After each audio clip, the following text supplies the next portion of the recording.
O livro de Gálatas, eu quero dizer para os irmãos que ele é um dos livros mais importantes para mim do Novo Testamento. Gálatas, Romanos e Hebreus. Embora as palavras de Jesus são importantes, mas as palavras de Paulo, elas são as palavras de Jesus sendo faladas através de Paulo, né? Porque quando Paulo vai começar o seu ministério, Jesus vai dizer para ele: olha, eu te chamei, eu te escolhi para aparecer para você, para que você seja minha testemunha e você fale das coisas que eu vou te mostrar, né? Você tem que falar das coisas que eu vou te falar para você falar. Ou seja, o que Paulo fala é aquilo que Jesus fala para ele falar, né? Então não é que a gente está seguindo Paulo, nós seguimos Cristo, e Cristo fala através do apóstolo Paulo. Embora comumente nós falamos que o Novo Testamento, vamos ler aqui Mateus, o livro do Novo Testamento, nós sabemos que o Novo Testamento ele só começa em Atos, né? Ou logo após a morte de Jesus, após a crucificação, porque quando Jesus está pregando, fazendo um milagre, ele está debaixo da lei, porque depois ele vai, em Hebreus vai dizer que todo o Testamento ele só começa mesmo quando há a morte de um testador. Ou seja, se você for uma pessoa rica e você for deixar um testamento na sua casa, o seu carro, os seus bens, enquanto você está vivo, o seu herdeiro não pode pegar aquilo que é seu, só se você morrer. Então o testamento só tem força com a morte do testador. Então o Novo Testamento ele só vai começar de fato, só vai ter força com a morte do testador, que é Cristo. E aí você passa a ter a sua herança, aleluia. Então quando chega no Novo Testamento ali, pelo livro, depois da morte de Jesus, né, começa, mas os ensinamentos para a igreja vai vir com o apóstolo Paulo, porque embora Pedro ensina muita coisa também, né, este evangelho que Pedro prega era para o povo judeu, e Deus escolhe um a dedo e fala assim: ó, te escolhi para você levar não ao povo judeu, Pedro vai levar para o judeu, mas você, Paulo, vai levar para os gentios, que sou eu e você. O que é? Qual a diferença? E aqui no livro de Gálatas, Paulo ele vai dizer o seguinte, que este evangelho é tão importante que Jesus deu para ele, que se até um anjo descer do céu e pregar outro evangelho, ou alguma outra pessoa, e Paulo falasse: até eu mesmo, se eu pregar outro evangelho, que seja anátema, seja maldito, né? Nós não vamos ver comumente no Novo Testamento ninguém amaldiçoa ninguém. Pelo contrário, Jesus vai dizer, né, para não pagar o mal com o mal, não amaldiçoar quem te amaldiçoa, pelo contrário, abençoar quem te amaldiçoa, aleluia. Mas você vai ver que Paulo aqui diz que a pessoa que prega outro evangelho está debaixo de uma maldição. E aí, às vezes, a pessoa está querendo quebrar as maldições, no culto das quebras de maldições, e na verdade está fazendo maldição para a vida dela. Por quê? Porque se o evangelho aqui mesmo em Gálatas diz que o Cristo já nos resgatou da maldição da lei, Cristo já quebrou a maldição, e se você está querendo quebrar a maldição, você está dizendo: Cristo, tu não quebrou minha maldição, eu mesmo vou quebrar. Então você está sendo maldito, porque você está fazendo anátema, né? Então a seriedade, a coisa é muito séria, irmão. E aí você passa às vezes a participar de coisas, mas não está cheio de gente, irmãos. Lá onde eu congregava na obra de restauração, na mesma rua, tinha um centro de macumba que ficava cheio também.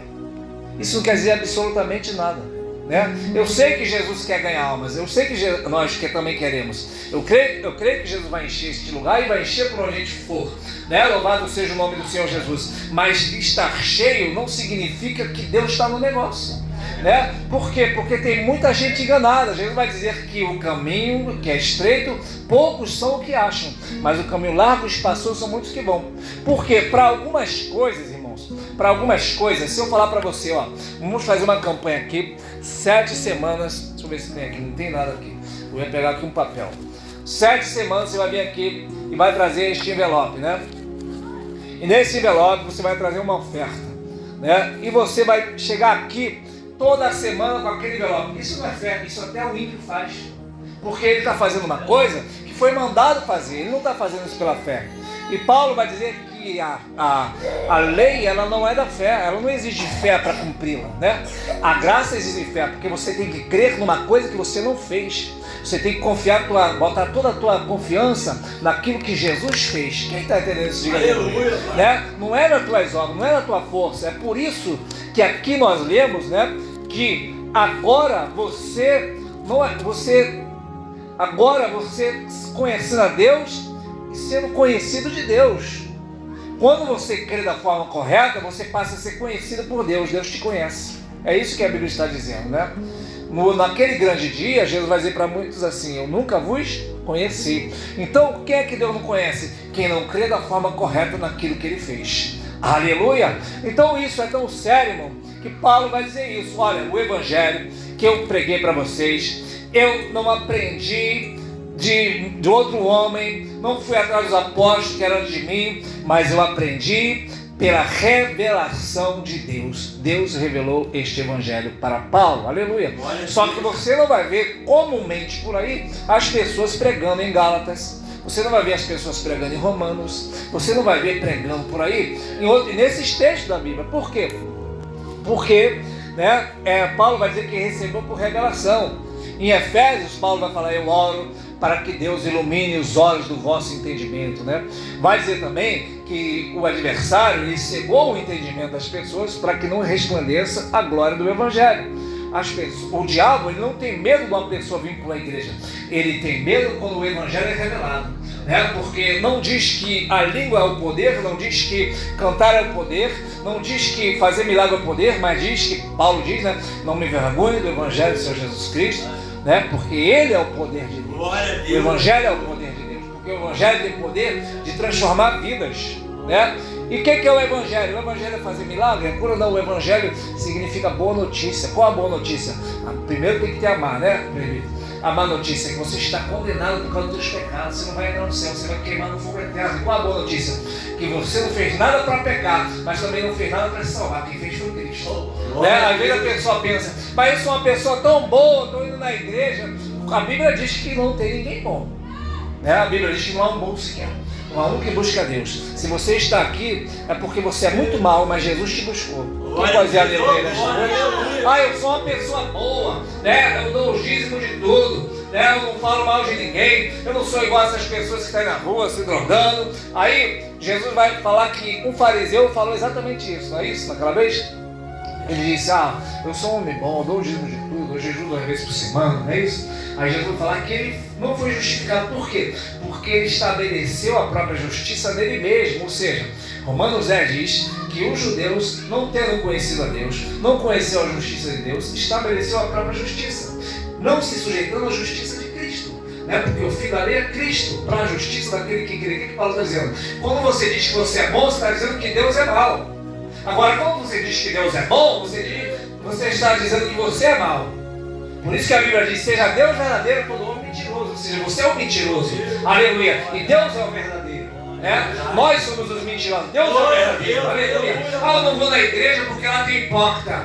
Vem também que tem mais um hipócrita, né? Que às vezes a pessoa pensa: essa pessoa é hipócrita. E você também, você acha que você não é? Aleluia. Quantas vezes você passa uma coisa que você não é? Aleluia. Mas, irmão, quantas vezes nós viemos para a igreja e por isso, irmão, que Deus detesta o religioso. O que é o religioso, irmão? Não, vou chegar lá, né? Ó, como é que eu sou santo, ó, como é que eu sou perfeito, né? Eu não perco, não erro, não faço nada errado, né? Mas o irmão errou, aquele irmão ali, aquela irmã ali, misericórdia, aleluia. A Bíblia diz que esses são fumo no nariz de Deus, né? Tá, Isaías 58, vai lá. Porque, inclusive, o povo jejuava, e Deus dizia: por que você jejua assim? Será que esse é o jejum que Deus quis? Que o homem inclina a cabeça como um junco num dia, né? Fique se martirizando, se machucando. Não é esse o jejum que eu escolhi? Que vocês desatem as ataduras do jugo, deixe livre os desterrados, alimente o faminto. Aleluia. Então romperá a tua luz como aurora, aleluia. Ou seja, Deus vai te abençoar quando você aprender, né? Louvado seja o nome do Senhor, que Ele não veio deixar a religião. É por isso que nós falamos: qual é a denominação lá? Não, nós não pregamos religião, nós não temos denominação, nós pregamos a Cristo, pregamos a Jesus, Jesus Cristo, o Salvador. Nós não lutamos por uma placa de denominação, não lutamos pela Assembleia, pela Batista, deixa ele lá, Deus abençoe para lá, né? Nós lutamos por Cristo. Glória a Deus, é verdade. Tem pessoas hoje, irmão, que trabalham mais por uma denominação do que para Jesus.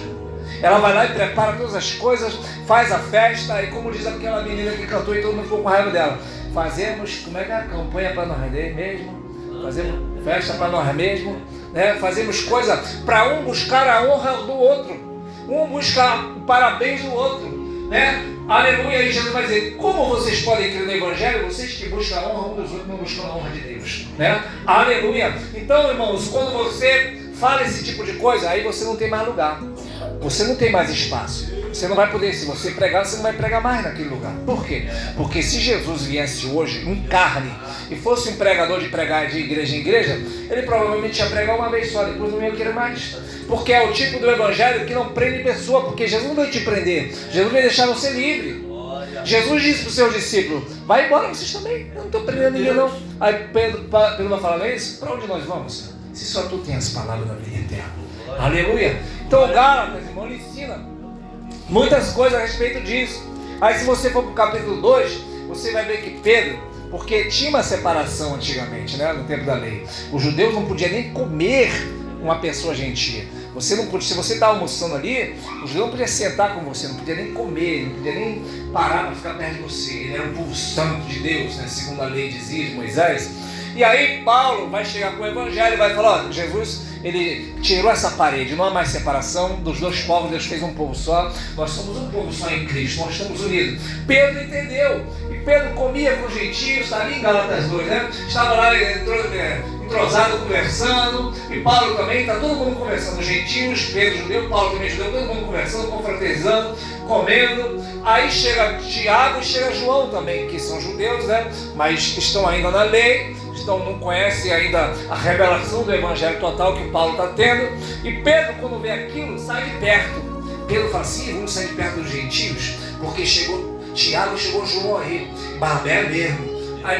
Aí Paulo ficou irado com aquilo aí. Vocês estão querendo construir um muro de novo que Jesus derrubou? Aleluia, vocês estão voltando para trás. E a Bíblia diz que Paulo repreendeu ele na cara. Ou seja, Pedro tinha chegado, andou com Jesus. Pedro estava com Jesus há muitos anos e agora Paulo está chegando e está repreendendo aquele que era mais velho na fé. Por quê? Porque Pedro não tinha revelação da graça. Glória a Deus. Aleluia.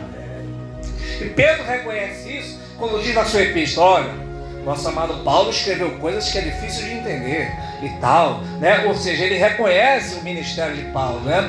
Louvado seja o nome do Senhor Jesus. Então, irmãos, tem pessoas assim hoje. Ela acha o seguinte, não, eu não vou ali evangelizar, porque como é que eu vou me misturar na trajetória? Eu sou melhor, aleluia, né? Louvado seja o nome do Senhor, não conhece, né? Não é, irmão, que nós somos melhor do que ninguém, né? Não somos melhor do que o Batista, do que o Metodista, do que o Universal, né? Louvado seja o nome do Senhor, não somos melhor do que ninguém, irmão, aleluia. Só que você tem que saber do que você vai se alimentar, né? O que você vai comer, o que você vai... Porque quando você conhece o que está na palavra, você não come mais, né, a qualquer comida. Você passa a discernir, né, o alimento sólido, o alimento estragado, você bota de lado, né? Louvado seja o nome do Senhor Jesus. E para concluir aqui, irmão, chega no capítulo onde nós, né, lemos aqui, aliás, no capítulo 3, né, Paulo vai falar que os insensatos gálatas, eles tinham sido fascinados. Fascinar, irmão, é a mesma coisa que enfeitiçar. Ele vai falar, quem vos fascinou para vocês não obedecer o evangelho de Cristo Jesus, o qual foi pregado diante de vocês, crucificado? Eu queria saber isso de vós. Recebesse o Espírito Santo, né, pelas obras da lei ou pela pregação da fé? Vocês são tão insensatos que começaram pelo Espírito, acabaram na carne. O que significa isso, irmãos? A igreja, ela recebe o Espírito Santo pela fé, não é porque você faz. Quando eu jejuo, quando eu vou no monte, quando eu oro, não é para receber o Espírito Santo, o Espírito Santo já está em mim, né? Você recebe porque você creu em Jesus, você creu em Cristo. Os Gálatas, eles criam em Irmã Maria em Jesus, aceitaram Jesus, receberam o Espírito Santo, havia maravilha no meio deles, e agora eles voltaram lá para a lei e falaram assim, não, agora para ser cheio, a gente tem que guardar os mandamentos da lei. Nós temos que fazer tudo que a lei manda. Para vocês terem uma ideia, né, a lei não só são os 10 mandamentos, são 613 mandamentos. Tá, como por exemplo, no guardar o sábado, não pode comer camarão, não pode comer o peixe, não pode comer o peixe que não tem escama, carne de porco. Tudo isso são mandamentos que a lei mandava. E os judaizantes, que são aquelas pessoas que eram judeus e queriam trazer o judaísmo para dentro da igreja, eles diziam, não, vocês têm que fazer isso, guardar esse mandamento da lei conforme Moisés mandou. E Paulo dizia, não, vocês têm que largar Moisés, disperse Moisés. Aí o povo vinha guardando Moisés. E Paulo constantemente vai estar nessa luta, vai estar, tem Atos 15 explicando sobre isso. E é o que acontece hoje. Você veio cheio de pecado no mundo, Jesus te amou, te perdoou. Aleluia. Né? Agora você não está no processo de santificação. Mas isso não significa dizer, né, que agora, porque tem irmão que fala assim, o irmão tem que largar essa camisa da algoz, isso é pecado. Né? É isso, são pessoas, né, que não conhecem o que é a graça de Deus, não sabem o que é a justificação pela fé daquilo que Jesus fez. Não se trata daquilo que eu faço, é aquilo que Jesus fez. Você pode fazer tudo maravilhosamente, milhares de obras, isso não te deixa justo, não tira teu estado de pecador, porque o teu estado de pecador foi dado por causa daquilo que Adão fez, e aquilo que Adão fez não tem como revogar. Nós vamos morrer com essa natureza em nós temos essas duas naturezas. Agora só um porém, quando nós cremos em Cristo, você passa, a tua velha criatura morreu e você passa a ser uma nova criatura. Aleluia. Jesus não veio para eu parar de cheirar, para eu parar de fumar, para eu parar de beber, para eu parar de usar uma roupa dessa ou daquela outra. Jesus veio para transformar velhas criaturas mortas em novas criaturas. Então por que às vezes acontece a pessoa mudar por fora e não mudar por dentro? É porque as pessoas estão evangelizando e discipulando cadáveres que nunca nasceram de novo. E se a pessoa não nascer de novo, não é a roupa que vai mudar ela. Aleluia. Agora, se a pessoa nasceu de novo, acaba isso se interiorizando, né, mãe? Aleluia. Então, os gálatas estavam com esse problema. Estavam sendo fascinados. Aleluia. Aí, para encurtar aqui, irmãos, se você ver aqui, nós estamos falando nele agora, sobre a quebra das maldições, e o texto aqui em Gálatas mesmo diz que Jesus já quebrou todas as maldições, né? Louvado seja o nome do Senhor. Verso 13. Cristo nos resgatou da maldição da lei, se fazendo maldição por nós. Aleluia. Você não precisa quebrar maldições na sua vida nem na sua família. As maldições hereditárias, veio da minha mãe passou por isso, eu vou passar, veio do meu pai. Não, você vai passar lá, Cristo já quebrou tudo. Aleluia, é o que a Bíblia diz. Vou precisar fazer por onde? Onde diz isso? Que faça por onde que eu te ajudo. Ele diz ao contrário, que Abraão apenas creu e Deus declarou ele justo. É isso que a Bíblia diz. Aleluia. E por que a lei não é da fé? Se hoje houver uma greve geral da Polícia Civil, da Polícia Militar, da Marinha, Exército e Aeronáutica, sabe o que vai acontecer? A pessoa que guarda a lei, a pessoa não rouba, né? A pessoa não furta, que são pecados, né? Escrito na lei. Mas se houver essa greve, vai ser um tal de fazer saques por aí. As pessoas vão roubar. Essas pessoas vão fazer isso porque a lei que essas pessoas guardam, a lei do homem, que também é a lei de Deus, né? E não roubar, essas pessoas vão roubar. Por quê? Porque aquela lei, né, ela só cumpre por obrigação, não precisa de fé. Porque até o mundo, muitas pessoas que estão no mundo, elas não matam, não roubam, estão guardando a lei. Né? Aleluia, porque a lei não é da fé, ou seja, a lei não precisa de fé para guardá-la. Agora, para você crer em Cristo, que morreu por você, aleluia, que derramou o seu sangue para salvar a tua alma, precisa de fé para crer. E o judeu não tinha fé, e Paulo vai dizer que os judeus, né, aleluia, eles buscavam sinais, e os gregos buscavam sabedoria, mas nós pregamos a Cristo. Aleluia. Paulo não busca sabedoria e não busca sinais, ele prega a Cristo. Aleluia. Assim, irmãos, o que Paulo está dizendo? Não há mais maldições contra a tua vida. Aleluia. Você é liberto, você é salvo, você é santo em Cristo. Aleluia. Outro exemplo, quer ver? Existe um processo de santificação na nossa vida, né? Que a Bíblia diz que quem é santo seja santificado ainda. Quem está limpo, limpo se é limpo. Quem está sujo, fica mais sujo ainda lá no mundo, né? Aleluia. Porém, quando você creu em Cristo, você já é santo de Deus. Como é que funciona isso? Vou te dar um exemplo. A Bíblia diz que o homem que é casado com a mulher infiel, né? A sua mulher passa a ser santa por causa dele. E se o homem é infiel, mas a mulher é crente, aquele marido passa a ser santo e os filhos passam a ser santos. De outra forma, eles seriam imundos. Mas são santos por causa da esposa, santificado por causa da mulher, ou a mulher santificada por causa do homem. Aleluia. Assim também a igreja é a esposa, é a mulher, é a noiva do Cordeiro, porque cremos em Cristo, somos santos. Aleluia. Porque somos santos em Cristo, não por causa daquilo que fazemos. Quem está entendendo isso? Diga aleluia. Somos santos porque cremos em Cristo, irmão. Aleluia. E quando chega nessa parte aqui, para encurtar, para terminar, para nós participar da Santa Ceia, a Bíblia diz que o herdeiro, irmão, todo o tempo que ele é menino, ele é uma criança, ele é como fosse um escravo. Ainda que ele seja senhor de tudo, ele é um escravo. Por quê? Porque ele não pode mexer numa riqueza. Se o cara tem um pai milionário, o pai tem carros, moto, iate, muito dinheiro, e ele é uma criança, Ele não pode mexer em nada do pai, porque ele é como se fosse um empregado. Por quê? Porque ele é menino. Ele precisa crescer para depois ter acesso à herança. Aleluia. Então esse texto aqui está dizendo que o menino na fé, ele está debaixo de tutores e senhores, debaixo de pedagogos, de babás espirituais, até crescer. Aleluia. Aí Paulo vai dizer, assim também éramos nós, quando estávamos nos primeiros rudimentos do mundo. O que é a lei? A lei nada mais é, a Bíblia diz nesse mesmo texto, que a lei nos serviu de aio para nos conduzir para Cristo.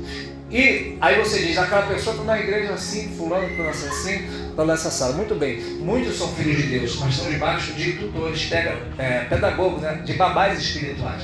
Quando você cresce, né, vamos pegar aqui esse texto aqui, né, louvado seja o nome do Senhor, de tutores. Lá no texto grego é paidagogos, que é pedagogos, né, de onde vem a palavra pedagogos, né? Esses pedagogos pegavam a criança, o jovem, levavam para a escola, levavam para a esgrima, levavam para as tarefas diárias. Geralmente eram filhos de pais que tinham mais dinheiro, né? Na época do regime do reino de Roma, né? E no final entregava para os pais. No dia seguinte o tutor fazia a mesma coisa, tudo de novo. Só que chegava uma hora que aquele jovem crescia. E o tutor vinha e falava assim, não, agora eu não preciso mais do tutor, agora eu já cresci. Eu sei muito bem o que devo e o que não devo fazer. Aleluia. Assim, irmãos, quando um crente está debaixo da graça, ele sabe que ele não pode roubar, né? Ele sabe que ele não pode mentir. Ele sabe que não vai matar. Não é por causa da lei, sim, porque agora ele não é mais criança. Aleluia. Ele é herdeiro.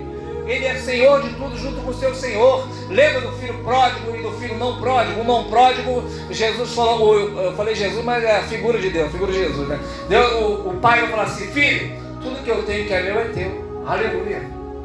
Você não precisa se entristecer por causa do seu irmão. Ou seja, tudo que agora Deus tem, que é de Deus, é teu. Aleluia. E ele vai dizer, aprove ao Pai dar-vos o reino, né?